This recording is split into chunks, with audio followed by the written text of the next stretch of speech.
Герой Советского Союза Николай Васильевич Оплеснин.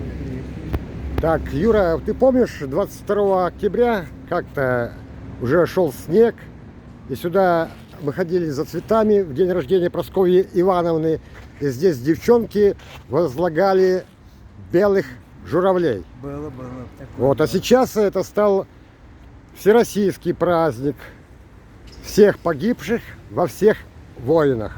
Это День белых журавлей. потому что В день рождения Прасковьи Ивановны. да, смысл огромный. Этот смысл, он озвучен в песне. Мне кажется порою, что солдаты с кровавых не пришедшие полей не в землю полегли когда-то, а превратились в белых журавлей. Вот для меня эта песня вообще вот, ну я там, короче, эта песня про меня. Вот, потому что там есть место, оно для меня, и я там готов его занять, и оттуда, потому что мы оттуда пришли, туда и вернемся. Наступает время, когда мы должны все это понять, кто мы, откуда, зачем и куда идем. Мы Так. потеряли ориентир. Да. Вот здесь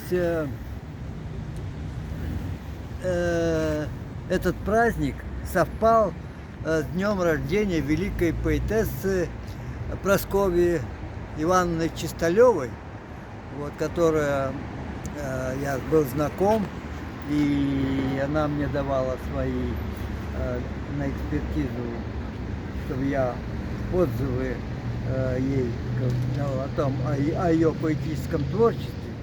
И у меня за эти годы знакомства с ней сложилось о ней такое понимание. Ей в конце, вот когда мы с ней были знакомы, и ушла она в возрасте 92 года.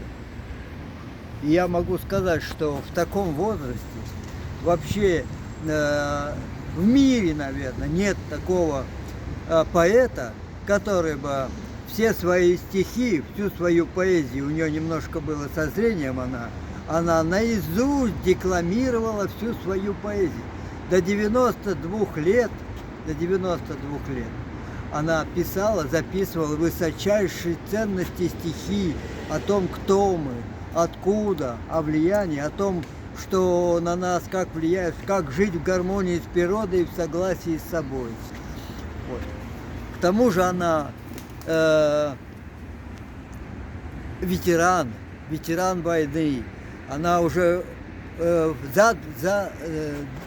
дважды рожденная. Она рожденная была, как все, и во время войны ее в воронку засыпала, и она уже была погребена практически. Ее случайно, это, конечно, случайности не бывает, по воле Бога, все же нашли, и она заново вот такую жизнь. Потом она встретила мужа. В общем, у нее очень интересная биография. Это величайшая поэтесса наряду с великими поэтами российскими.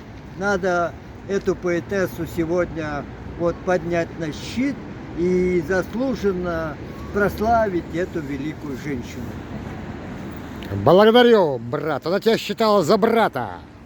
Да, такое было на самом деле. Мы с ней близки были. А и Юрия очень... Ионова считала за за поэтического отца. Ну, было такое, да. Она есть даже стихи на эту тему, которые вот она изложила свое отношение к нему. Царство небесное. Да.